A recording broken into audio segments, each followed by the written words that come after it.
안녕하세요. 프리한사십입니다.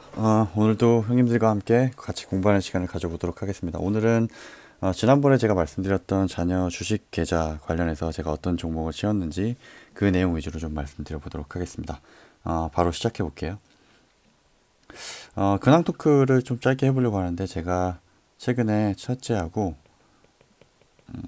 단촐한 여행을 다녀왔습니다. 근데 단 둘이 다녀왔고 이렇게 좀 뭐가 그렇게 궁금한지 이것저것 좀 만져보더라고요.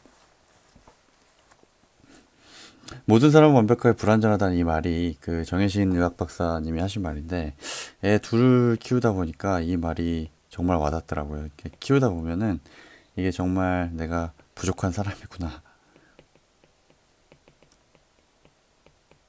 를 많이 느낍니다. 사실 사실 내가 힘들고 하기 때문에 크게 잘못하지 않았는데도 제가 혼내는 경우가 많더라고요. 좀 보면은 어, 제가 피곤하고 아니면 뭐 스트레스 받는다거나 그러면 좀 많이 혼내는 경향이 있더라고요. 그래서 첫째 입장에서는 둘째가 태어나서 일단은 관심도 못 받고 혼낼 때는 아무래도 이제 10살이다 보니까 10살, 4살이다 보니까 더 많이 혼내고 아빠가 싫겠죠. 그래서 제가 좀 신경이 좀 많이 쓰였었는데 그래서 단둘이 좀 여행을 계획해서 다녀왔습니다. 음, 저는 그래서 좀 제가 미안하다는 얘기를 좀 많이 했고요. 보니까 어른이라도 아이한테 좀 미안한 게 있으면 미안하다고 얘기하는 게 좋다고 하더라고요.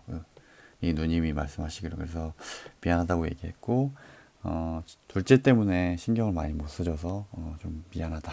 계속 미안하다, 미안하다 좀 많이 했고, 근데 다행스럽게도 애가 너무너무 좋아하더라고요. 아빠랑 단둘이 와서 홀가분하고 동생이 없어서 좋다라는 얘기를 많이 하고 또 오자라는 얘기를 많이 하더라고요. 그래서 굉장히 좀 보람찬 일정이었고 둘째를 키우시는 형님들도 첫째하고 이렇게 터울이 좀 많이 지시면은 단둘이 좀 여행을 계획해 보시면 어떨까 해서 강추를 드리는 바이고요.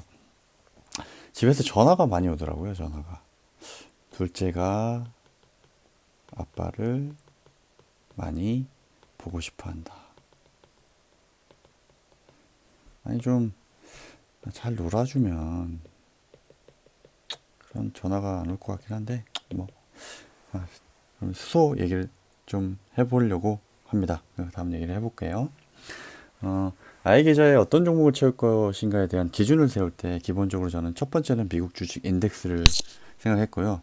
두 번째는 언젠지 모르지만 확실한 미래에 관련된 주식을 좀 채우려고 했습니다. 그래서 미국 주식 같은 경우에는 결국 제가 선택한 종목은 KB스타 S&P 500하고 KB스타 미국 나스닥 100입니다. 첫 번째 국내 상품을 선택할 이유는 스파이나 QQQ가 한 주당 가격이 너무 비싸기 때문에 제가 뭐 애 두 명에 10만 원 내외씩을 하기 때문에 아무래도 적립식으로 제가 꾸준히 해주기에는 좀 문제가 있을 것 같아서 국내를 일단 선택했고요. 국내 주식 중에서도 KB를 선택한 이유는 운용 수수료가 제일 저렴했기 때문입니다. 그래서 형님들도 미국 주식으로 하실 거면 이 두 개를 그냥 보시면 될 것 같고 국내 주식 할 때 운용 수수료를 좀 보셔서 KB스타도 한번 보시면 비교해서 보시면 좋을 것 같습니다.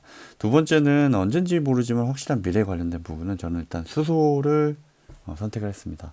그 기사도 보시면 세계 기업들이 수소사를 실현을 위해서 논의를 본격화했다 이런 기사가 있고 무려 대기자님께서 쓰셨기 때문에 저는 수소를 선택했는데 제가 왜 수소를 선택했고 수소가 어떤 미래를 그리고 있는지에 대한 것은 다음 장에서 좀 말씀드리도록 하겠습니다.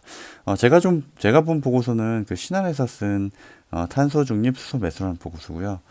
작년 7월에 나왔던 보고서고 여러 가지 보고서를 제가 보긴 했는데 이 보고서가 제일 좋더라고요. 그래서 이 보고서를 기준으로 핵심 내용 위주로 좀 말씀드려보도록 하겠습니다. 첫 번째는 에너지 패러다임의 변화 부분이에요. 사실은 에너지 패러다임 변화는 오래전부터 시작되긴 했는데 사실은 코로나로 인해서 조금 더 가속화가 되었다라고 보는 부분입니다. 다만 단기적으로 봤을 때는 모든 화석연료 기반 설비들이 전력으로 대체되기는 힘들기 때문에 화석연료가 불가피한 부분은 탄소를 최소화하는 노력을 해야 된다. 그런 측면에서 봤을 때 수소하고 탄소 포집 장치가 해결책이 된다라고 볼 수 있겠습니다. 또한 탄소 국경 조정수의 도입으로 수소와 탄소 포집 장치의 경쟁력을 한 번 더 업그레이드 될 예정이다. 결국에는 기존 화석연료에 세금이 붙기 때문에 상대적인 매력도가 올라간다고 좀 볼 수 있고요. 보시다시피 화석연료 기반 설비들이 굉장히 규모가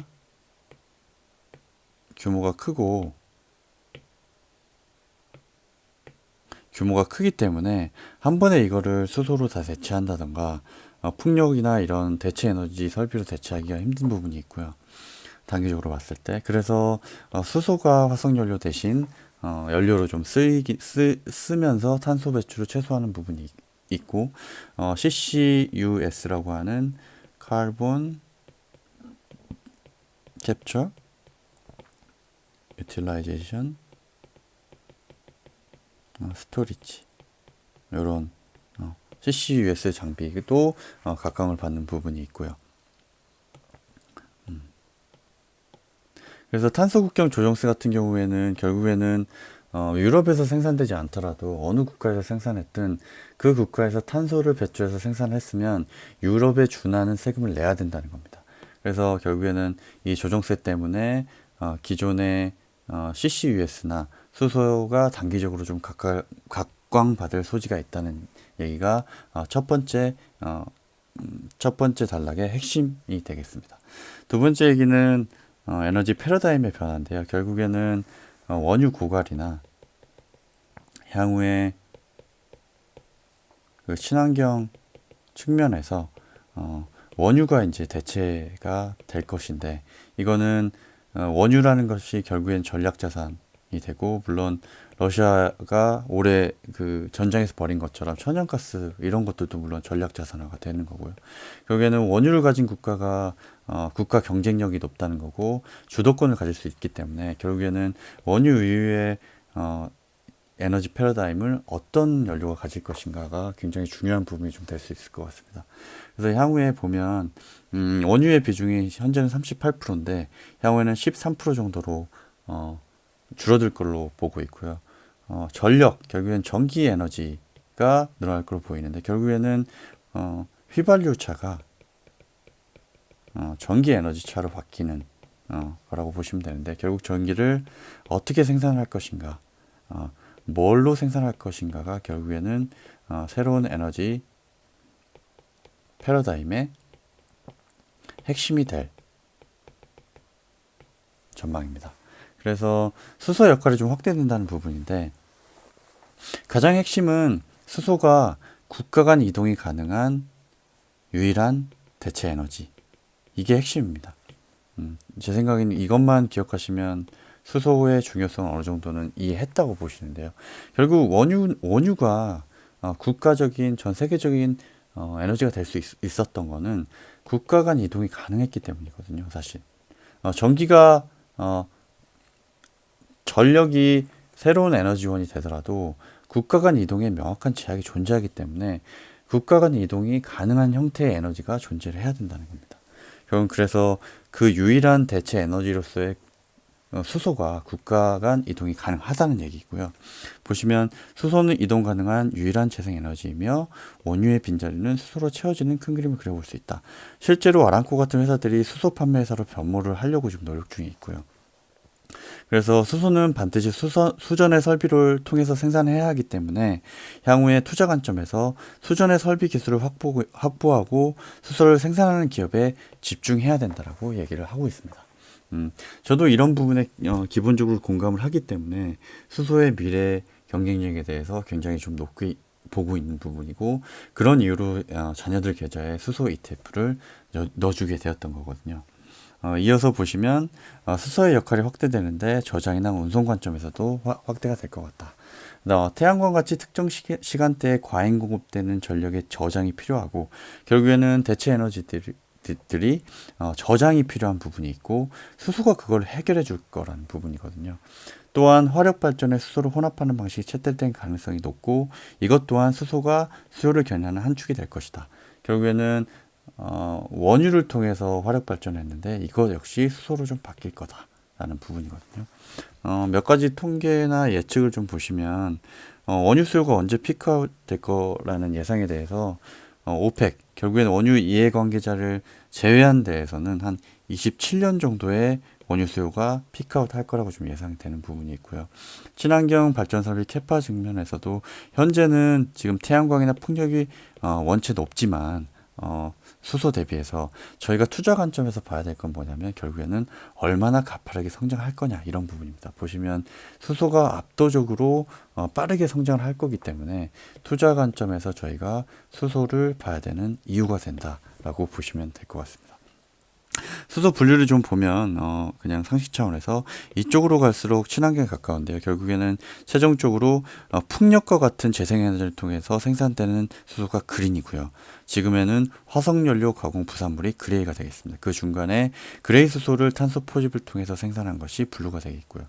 향후에 보시면 수소의 쓰임새 측면에서도 현재는 정유나 산업에만 쓰이고 있는데 운송에도 이만큼 포션이 쓰이고 전력, 건물, 농업 이렇게 많이 쓰일 것 같다. 수소가 전방 산업이 다각화될 거란 얘기고요. 종류별 수요 비중도 향후에는 이만큼 그린 수요소가 늘어날 것 같다라고 예상이 되는 측면입니다. 그 수소의 목표 가격 측면인데요. 이 가격과 인프라가 결국에는 확산의 필수 요건 내지는 허들이 되겠죠. 보시면 현재는 킬로그램당 13에서 16달러 정도 되거든요. 아까 여기서 보시면 넥소가 6.3kg이기 때문에 이걸 가득 채울 경우에는 아마 96달러 이상이 될 겁니다. 아마 인프라까지 있기 때문에 인프라 비용까지 있기 때문에 이렇게 보면은 현재 원유보다 휘발유보다 죄송합니다. 휘발유보다 월등히 비싸다는 얘기거든요. 근데 현재 유럽에서는 4에서 7달러 목표를 좀 개발 중이기 때문에 이렇게 좀 원가가 낮아진다면 19에서 44달러 정도로 휘발유보다 싼 단가를 가질 수 있게 되거든요. 이렇게만 된다고 한다면 수소가 급격하게 확산될 수 있는 요건을 좀 갖추게 되는 거고요. 또한 부가적으로 보면 향후에 내연기관차에 탄소세가 부과될 예정이기 때문에 상대적으로 원유 대비 가격 경쟁력은 더 높아질 예정입니다. 그래서 비용 측면에서 보면 어떻게 보면 이 3에서 7달러가 가능할 거냐. 수전의 설비 비용이 다수의 신규 업체 진출하고 기존 업체들의 증설로 빠른 하락세가 예상이 되기 때문입니다. 보시면 현상적으로 보더라도 현재 전력비하고 기타 설비가 그린 수소의 생산 원가 구조에 가장 큰 비중을 좀 끼치고 있고요. 향후에 풍력이나 태양광이 투자 비용이 드라마틱하게 내려갈 거라는 걸 좀 볼 수 있고요. 이런 걸 보면 대체 에너지 투자비도 향후에 내려갈 거다라고 좀 예상할 수 있는 부분이 있습니다. 보시면 수소는 풍력 발전하고 환상의 콤비다라는 거를 추가적으로 좀 말씀드려야 되는데 그린 수소 생산에서 해상 풍력, 그냥 풍력 아니고 해상 풍력입니다. 풍력이 매력적인 이유는 시간에 구애받지 않는 안정적인 전력 공급입니다. 예를 들면 10시간 발전한다고 하면 태양열은 1.4시간, 육상풍력은 2.5시간, 해상풍력은 3.3시간으로 가장 높은 수준이고요. 향후에 50%까지 증가가 예상되고 두 번째는 해상풍력이 케이블 비용을 감축할 수 있다는 겁니다. 보시면 육지가 이렇게 있고 풍력 발전이 이렇게 있을 때 해상풍력 같은 경우에는 육지에 멀어질수록 바람의 질이 높고 설치 공간의 확보가 용이하다는 측면이 있는 반면에 멀어지기 때문에 아무래도 케이블이 많이 필요하다. 근데 만약에 여기에 수전의 설비를 하게 되면 케이블이 필요 없게 되는 거거든요. 케이블이 필요 없게 되고 여기 수소만 남게 되기 때문에 수송선으로 수소를 옮겨오면 되는 문제다.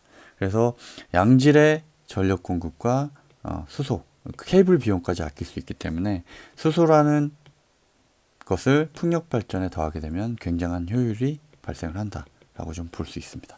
그래서 생산된 수소는 선박으로 이송이 가능하고 파이프라인도 활용이 가능하다라고 볼 수 있습니다. 그래서 최근에 풍력 개발사인 오스테드가 수소 프로젝트를 추가하고 있다.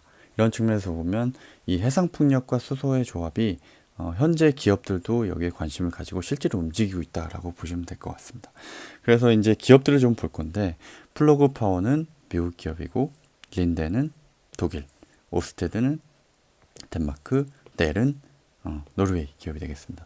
플러그 파워는 수소 밸류체인 수직 계열화되어 있기 때문에 A부터 Z까지 수소 관련된 내용을 다 하고 있고, 수소 관련된 산업들을 선점하고 있는 대표적인 미국 기업이라고 좀 볼 수 있고요. 린데 같은 경우는 글로벌 1위 산업용 가스 업체에서 현재 수소 사업으로 전환을 하고 있습니다. 글로벌 1위이기 때문에 아무래도 구축된 가스 인프라와 고객을 기반으로 수소를 판매를 확대하려고 하고 있는 부분이 있고요. 오스테드 같은 경우는 전장에서 말씀드린 것처럼 해상 풍력에 관련돼서 조금 경쟁력을 갖고 있는 기업인데, 수소 생산까지 더해서 이거를 결합해서 경쟁력을 가져가려고 하는 덴마크 기업이고요. 넬 같은 경우에는 수소 가격 혁신으로 산업 초기에 시장을 선점해서 시장 점유율을 확대하려고 하고 있고, 미국과 유럽의 수전의 생산 공장을 보유하고 있다. 이게 넬의 가장 큰 경쟁력이 되겠습니다. 그래서 이 보고서에는 이 4개 기업을 좀 좋게 보고 있고요. 결국에는 제가 봐도 이 기업들이 조금 더 경쟁력이 있고 향후에 수소 관련돼서 우상향이 예상되는 기업으로 저도 판단했습니다.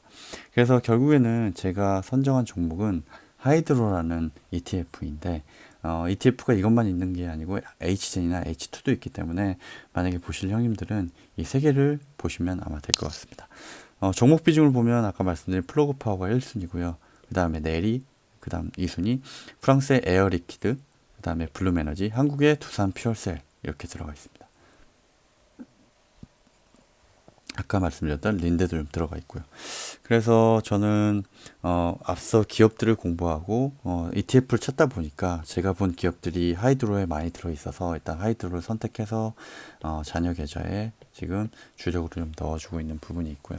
그래서 만약에 형님들도 수소에 관심이 있으면 아까 말씀드린 대로 이 3가지 ETF를 보셔도 되고, 개별 종목을 보셔도 되고, 이렇게 해주시면 될 것 같고요. 뭐 수소 이외에 본인이 생각하는 미래에 확실한 종목들이 있으면 그 종목들 위주로 넣어주셔도 아마 될 것 같습니다. 오늘 이렇게 좀 수소 이야기, 자녀 계좌 이야기를 좀 드려봤고요. 다시 시작될 한 주도 힘내시고 항상 화이팅 하시기 바랍니다. 감사합니다.